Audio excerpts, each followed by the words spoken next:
यानी कला और साहित्य के क्षेत्र को जब भी अपनी क्रिएटिविटी दिखानी होती है तो तुरंत उनको भारत के गांवों की याद आती है।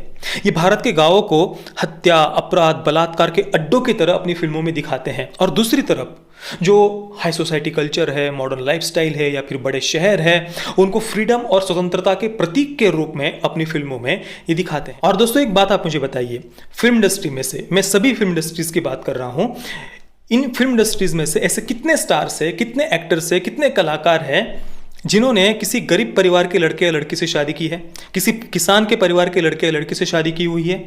एक सिंगल उदाहरण भी आपको नहीं मिलेगा। खुद की शादी के समय ये पूरा फ्यूचर प्लानिंग, फाइनेंशियल सिक्योरिटी वगैरह करके, एग्रीमेंट वगैरह करके फिर शादी करेंगे। पर ये चाहते हैं, अपनी फिल्मों के द्वारा ये लोग ये मैसेज देते हैं कि भाई पेरेंट्स अपने बच्चों के भविष्य की चिंता ना करें, लेट देम लव। वाओ।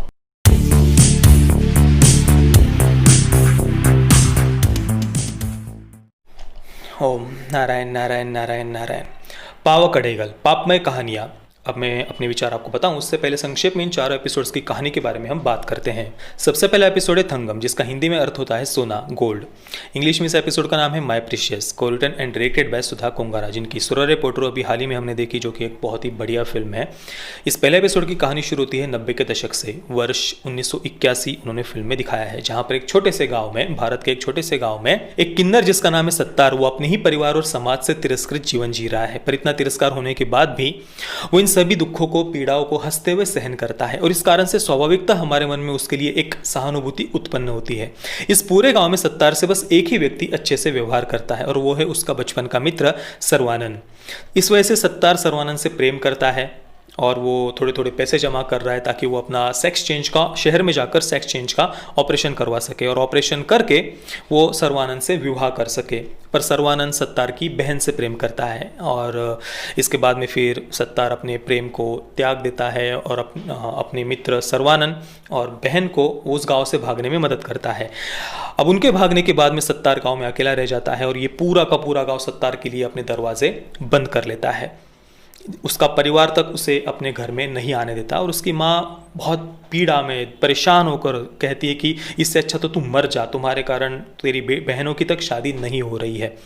और इसके बाद में उस गांव के कुछ नीच प्रवृत्ति के लोग सत्तार की हत्या कर देते हैं। दूसरी कहानी है लेट देम लव, उन्हें प्यार करने दो। एक छोटे से गांव का राजनेता जो बहुत धार्मिक है, हमेशा पूजा पाठ आदि करता रहता है, वो समाज के सामने तो खुद को बड़ा जातिवाद का विरोधी बताता है, दर्शाता है, साथ में ही लोगों के सामने अंतरजातीय विवाह भी करवाता है खुद से। पर पीछे उसके ही पार्टी के कार्यकर्ता जो लोग अंतरजातीय विवाह करते हैं उनकी हत्या कर देते हैं। अब इस राजनेता की दो बेटियां हैं, जुड़वा बेटियां हैं। उनमें से जो पहली बेटी है वो अपने इस छोटे से गाँव से दूर किसी बड़े शहर में रहती है अपनी गर्लफ्रेंड पेनेलोपी के साथ में। शुरुआत में वो दोनों, पेनेलोपी और उस राजनेता की पहली बेटी, समलैंगिक संबंध में है, ऐसा हमें लगता है। इधर जो दूसरी बेटी है राजनेता की, वो अपने ही पिता के साथ में इस छोटे से गांव में रहती है और वो बेटी पिता की ही ड्राइवर के साथ में प्यार करने लगती है। अब ये बात जब वो पिता को बताती है कि मैं आपके ड्राइवर से प्रेम करती हूँ, तो पिता अपनी इस दूसरी बेटी की हत्या कर देता है। अब जिस दिन वो अपनी दूसरी बेटी की हत्या करते हैं उसी दिन ये पहली बेटी गाँव में वापस आती है, क्योंकि उसे लगता है कि शायद मेरे पिता का हृदय परिवर्तन हो गया है। अब ये पहली बेटी गाँव में जब वापस आती है तो उसके साथ में पेनेलोपी भी होती है और साथ में ही मुंबई के धारावी का एक रैपर भी होता है। अब जो रैपर है उसका जो परिधान है वो थोड़ा सा विचित्र सा दिखाया है, विचित्र सी टोपी, उसके जो बाल है लंबे लंबे हिप्पी की तरह बाल दिखाए हैं, उसका बात करने का ढंग भी मतलब विचित्र तरीके से वो बात करता है, जैसे एक नॉर्मल, एक स्थिर बुद्धि व्यक्ति जैसे बात करता है वैसे उसका बात करने का ढंग भी नहीं है। इस प्रकार से उस रैपर के कैरेक्टर को दिखाया है। अब उनके यहाँ आने के बाद में राजनेता और वहाँ के कार्यकर्ताओं को लगता है कि भाई जो राजनेता है उसकी पहली जो बेटी है वो इस रैपर से प्रेम करती है और इस कारण से वो रैपर को ही पकड़ लेते हैं और उसको मारने लगते हैं। तो जो पहली बेटी है वो वहाँ आती है, पिता को बताती है कि भाई मैं इस रैपर से प्रेम नहीं करती हूँ, मैं तो लेस्बियन हूँ।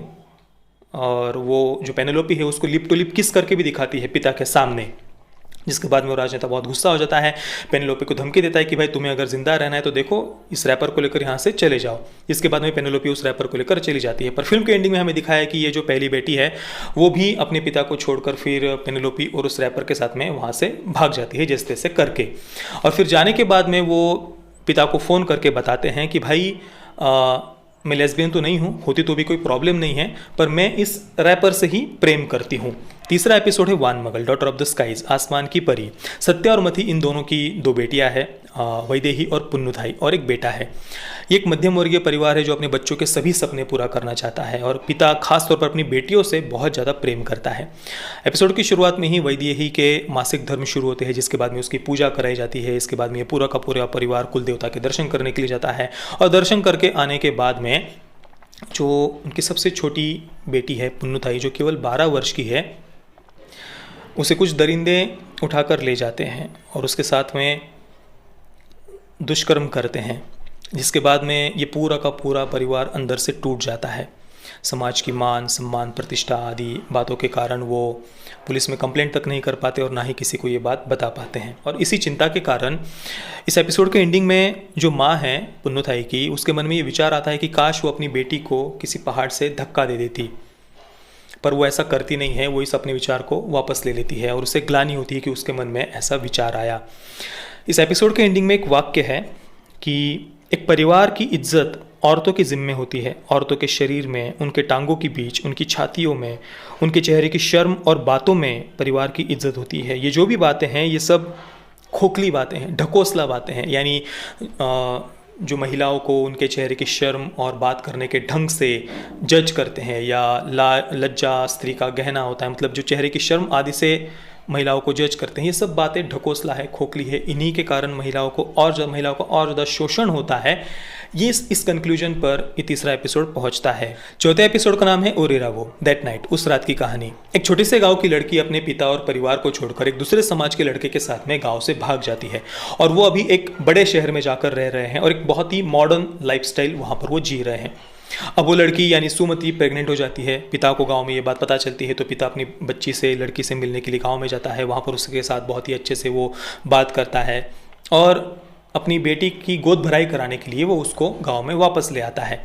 अब गांव में वो जब वापस आती तो हमें पता चलता है कि बेटी के जाने के बाद में इस पूरे परिवार ने गांव में बहुत कुछ सहा है, बहुत कुछ झेला है। तिरस्कार, थूथू समाज में उनकी हुई है और इस कारण से वो पिता अपनी बेटी को जहर देकर मार देता है। उसी पिता के सामने वो बच्ची तड़प तड़प कर उसका तड़पना, चिल्लाना आखिरी एपिसोड में हमें दिखाया गया है। अब दोस्तों, इन चारों एपिसोड्स को देखने के बाद में मैंने कई सारे दर्शकों के लोगों के रिव्यूज़ पढ़े, रिएक्शंस पढ़े गूगल और दूसरे सोशल मीडिया प्लेटफॉर्म्स पर जाकर। तो उनमें से कई सारे रिव्यूज़ और रिएक्शंस में एक कॉमन बात मुझे देखने को मिली, पढ़ने को मिली। कई सारे लोगों ने ये बात कही है कि इस फिल्म को देखने के बाद में जो रूरल इंडिया है या भारत के जो छोटे गाँव है उनके हालातों को देखकर हमारा हृदय काँप गया, हमारे हृदय के टुकड़े टुकड़े हो गए। ऐसी बातें कई सारे लोगों ने अंग्रेजी में वहाँ पर लिखी हुई थी और ये पढ़ने के बाद में, देखने के बाद में सच में मुझे बहुत दुख हुआ कि आज की जनरेशन भारत के गाँवों को किस प्रकार से स्टेरियोटाइप कर रही है अपने मन में ऐसी फिल्मों के कारण। अब देखिए, ये बात मैंने आपको इसके पहले भी 1 या 2 बार हमारे रिव्यूज़ में बताई हुई है कि जब भी फिल्म इंडस्ट्री को या साहित्य के क्षेत्र को, यानी कला और साहित्य के क्षेत्र को जब भी अपनी क्रिएटिविटी दिखानी होती है तो तुरंत उनको भारत के गाँवों की याद आती है। ये भारत के गाँवों को हत्या, अपराध, बलात्कार के अड्डों की तरह अपनी फिल्मों में दिखाते हैं। गरीब और मध्यम वर्गीय परिवारों को बिल्कुल दरिंदों की तरह, राक्षसों की तरह ये लोग अपनी फिल्मों में दिखाते हैं। और दूसरी तरफ जो हाई सोसाइटी कल्चर है, मॉडर्न लाइफस्टाइल है या फिर बड़े शहर है, उनको फ्रीडम और स्वतंत्रता के प्रतीक के रूप में अपनी फिल्मों में ये दिखाते हैं। अब आपके मन में प्रश्न आया होगा कि भारत के गाँव को हमेशा इस प्रकार से स्टेरियोटाइप क्यों किया जाता है। तो देखिए, अगर आपको इंटरनेशनल रिकॉग्निशन चाहिए या फिर बड़े बड़े फिल्म फेस्टिवल्स में अगर आपको अपनी फिल्म भेजनी है, आपको बड़े बड़े फाइनेंसर चाहिए या फिर वहाँ पर आपको ढेर सारे अवार्ड्स अगर आपको चाहिए या फिर भारत में इस इंडस्ट्री के द्वारा या बड़े बड़े क्रिटिक्स के द्वारा आपको ढेर सारी प्रशंसा चाहिए, तो ये बहुत ज़्यादा आवश्यक है कि आप अपनी फिल्मों में भारत को बहुत ही ज़्यादा रिग्रेसिव, पिछड़ी हुई सोच का, दकियानुसी सोच का, नीच मानसिकता का, जातिवादी मानसिकता का, पेट्रियार्कल और दरिंदों से भरा हुआ भारत और भारतीय समाज को आपको अपनी फिल्मों में दिखाना होगा। या फिर पेरेंट्स को, बुजुर्गों को, समाज को बिल्कुल दरिंदों की तरह आपको अपनी फिल्मों में दिखाना होगा। या फिर सेक्सुअल लिबरेशन को प्रमोट करने वाली आपको फिल्में बनानी होगी। इनमें से किसी कैटेगरी में अगर आप अपनी फिल्म बनाते हैं तो तुरंत आप पर पुरस्कारों की बौछार हो जाएगी, आपको तुरंत इंटरनेशनल रिकॉग्निशन मिल जाएगा। भारत में यहाँ के क्रिटिक्स आपको सर पर उठाकर नाचने लग जाएंगे। आप जितनी भी सो कॉल्ड आर्ट फिल्म्स है, आर्ट हाउस फिल्म्स है या फिर पिछले कई दशकों में जिन भी फिल्मों को बड़े बड़े नेशनल इंटरनेशनल अवार्ड्स मिले हुए हैं, उन सभी फिल्मों को उठाकर आप देख लीजिए। उनके कंटेंट को देखिए, आपको ज़्यादातर फिल्मों में ऐसा ही कंटेंट देखने को मिलेगा। पर दोस्तों, भारत को इस प्रकार से दिखाने के लिए, यानी अपनी फिल्मों में या साहित्य में भारत को रिग्रेसिव, पिछड़ी हुई सोच वाला वगैरह वगैरह दिखाने के लिए ये लोग मॉडर्न लाइफस्टाइल का या फिर हाई सोसाइटी कल्चर का यूज़ नहीं कर सकते हैं, क्योंकि उसी सो कॉल्ड मॉडर्न लाइफस्टाइल को या फिर हाई सोसाइटी कल्चर को, पाश्चात्य संस्कृति को इन्हें यहाँ पर प्रमोट करना है। और इस कारण से हमेशा ये भारत के गांवों को इस प्रकार से अपनी फिल्मों में स्टेरियोटाइप करते हैं। इनका उद्देश्य महिलाओं की या फिर किन्नर समाज की या फिर अल्पसंख्यक समाज की भलाई करना नहीं है। इनका मूल उद्देश्य है यहाँ की संस्कृति की जड़ें काटकर पाश्चात्य संस्कृति को, सो कॉल्ड मॉडर्न लाइफस्टाइल को यहाँ पर प्रमोट करना, यही इनका मूल उद्देश्य है। अब अगर हम जमीनी सच्चाई को देखें, रियलिटी को अगर हम देखें, तो जो अपराध दर है वो भारत के गाँव की अपेक्षा बड़े शहरों में कई गुना ज़्यादा अधिक है।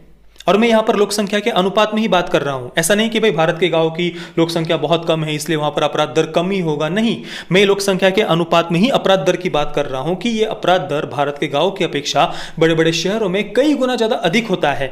जबकि इन बड़े शहरों में जगह जगह पर CCTV कैमराज होते हैं, पुलिस चौकियाँ होती है, रात को पुलिस गश्त लगाती है, सभी सुविधाओं के, सुरक्षाओं के साधन होते हैं, स्ट्रीट लाइट्स होती है, सोसाइटी के बाहर सिक्योरिटी गार्ड्स होते हैं, सोसाइटी के अंदर भी CCTV कैमराज होते हैं, सभी प्रकार की आधुनिक लॉकिंग सिस्टम्स वगैरह सब कुछ होता है।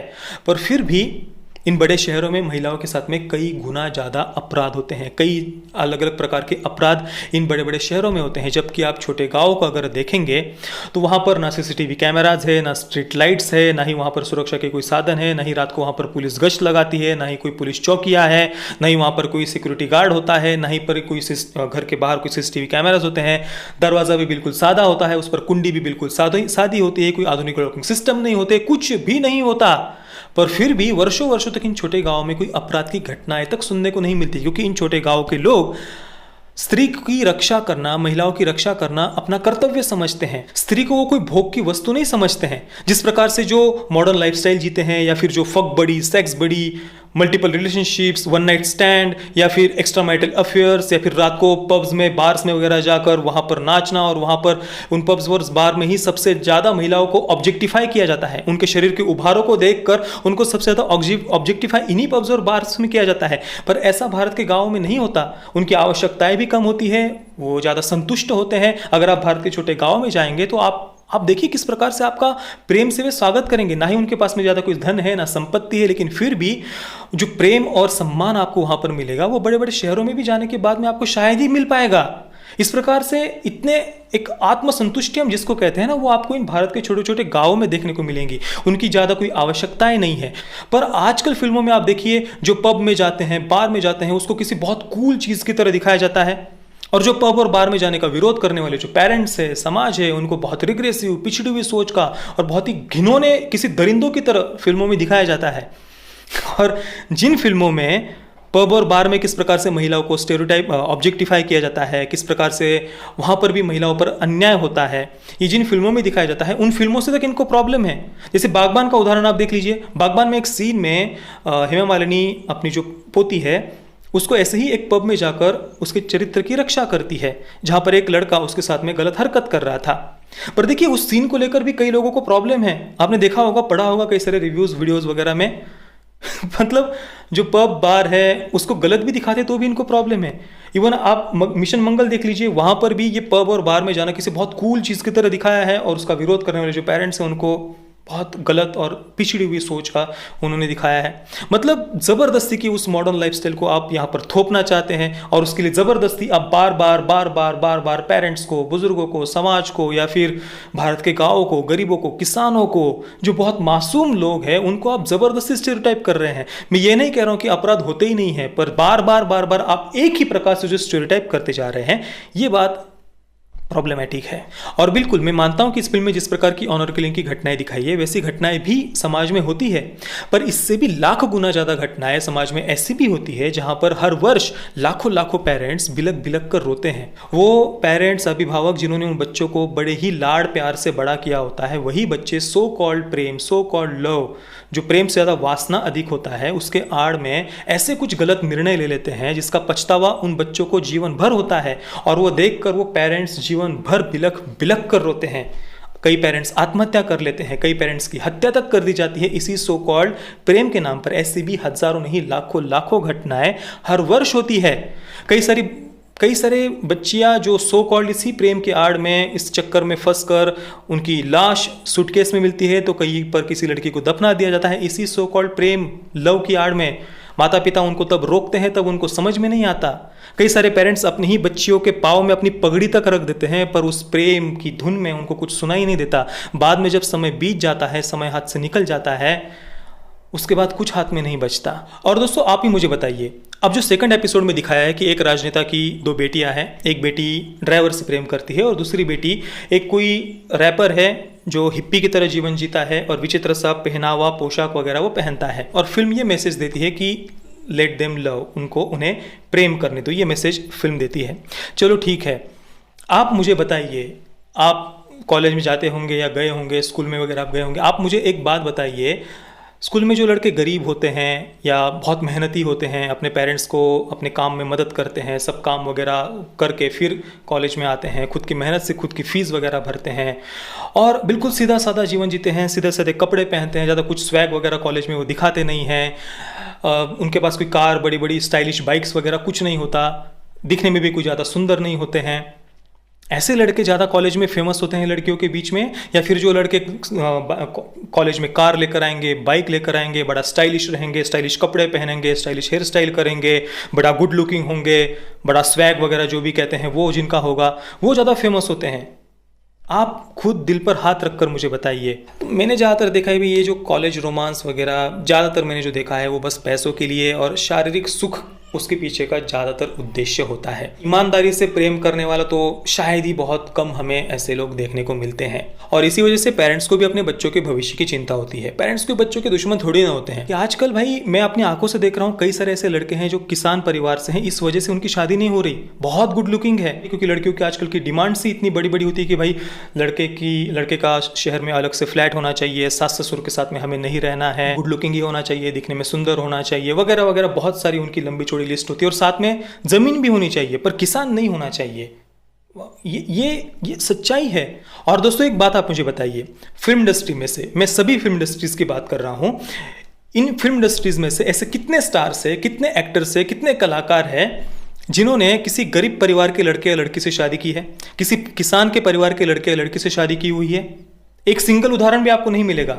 ये खुद जब शादी करते हैं ना, तो बड़े अपने भविष्य की चिंता करते हुए, फ्यूचर की चिंता करते हुए, अपने फाइनेंशियल सिक्योरिटी की चिंता करते हुए शादी से पहले बड़े बड़े एग्रीमेंट्स साइन करेंगे और बिल्कुल किसी बड़े नवाबजादे, किसी बड़े अमीर परिवार में अपनी शादी करेंगे। भले ही वो नवाबजादे उनकी आयु से 2 गुना बड़े ही क्यों ना हो, पर खुद की शादी के समय ये पूरा फ्यूचर प्लानिंग, फाइनेंशियल सिक्योरिटी वगैरह करके, एग्रीमेंट वगैरह करके फिर शादी करेंगे।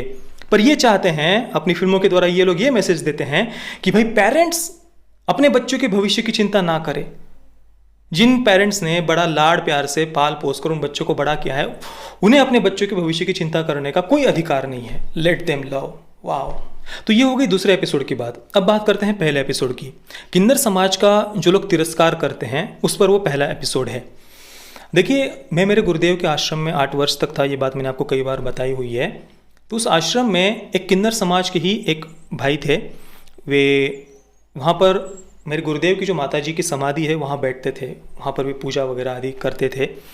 और जो भी वहाँ दर्शन करने जाते थे सभी उनको प्रणाम करते थे, पाँव उनके छूते थे। और हमारे मन में तो कभी ऐसा आया भी नहीं भाई ये किन्नर समाज है कौन।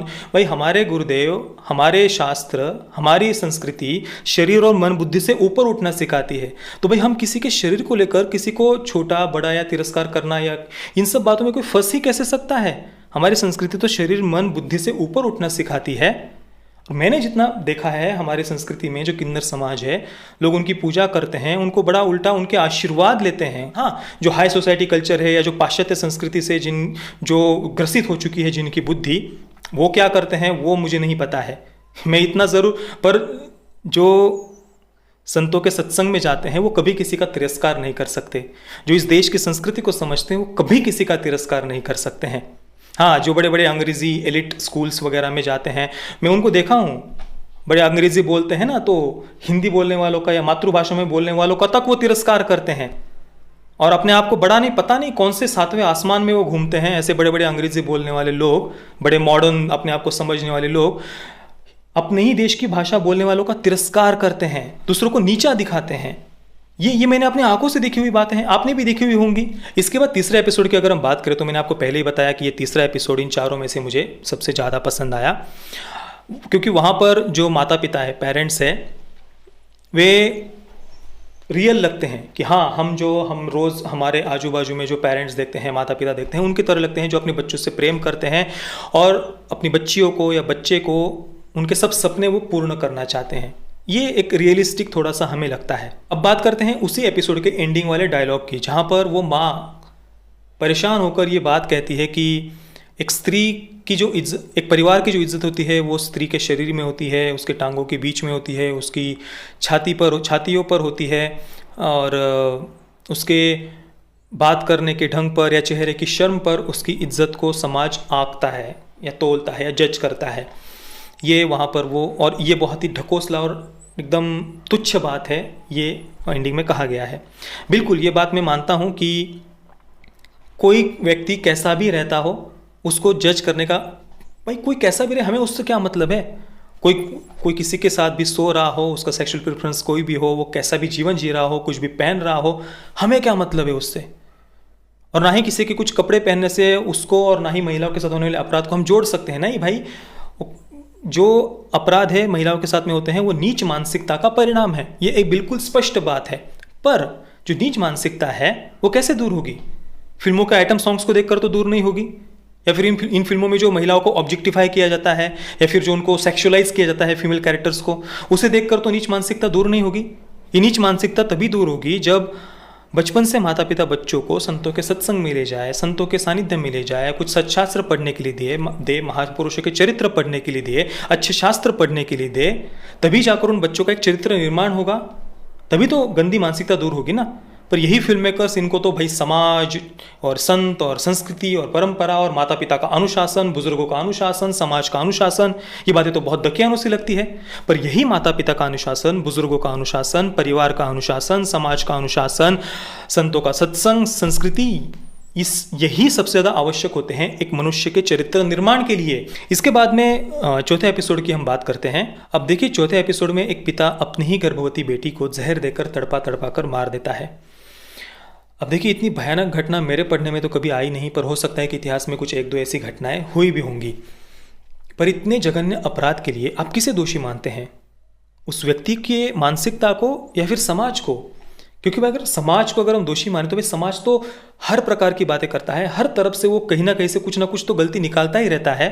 आपने बचपन में वो कहानी तो सुनी होगी, एक पिता पुत्र और घोड़े की, जो घोड़े पर सामान लाद कर जा रहे थे, तो वो सामान उन्होंने ऊपर रखा तो भी समाज बोल रहा था, बच्चे को ऊपर बैठाया तो भी समाज बोल रहा था, वो पिता खुद ऊपर बैठ गया तो भी समाज बोल रहा था, दोनों नीचे उतर कर सामान को ऊपर रख लिया तो भी समाज बोल रहा था कि भाई घोड़े को अकेले लेकर के जा रहे हैं। तो समाज तो भाई किसी भी प्रकार से बोलता है। ये तो हमारी मानसिकता, हमारे संस्कार होते हैं कि हम जीवन में क्या निर्णय लेते हैं। तो दोस्तों, ये थे मेरे विचार पावक अदेगल इस एंथोलॉजी फिल्म के ऊपर। बाकी आपने अगर इस फिल्म को देखा है तो आपका एक्सपीरियंस कैसा रहा, आपके विचार क्या है इस फिल्म को लेकर, मुझे आप नीचे कमेंट में ज़रूर बताइए। जय श्री राम, वंदे मातरम।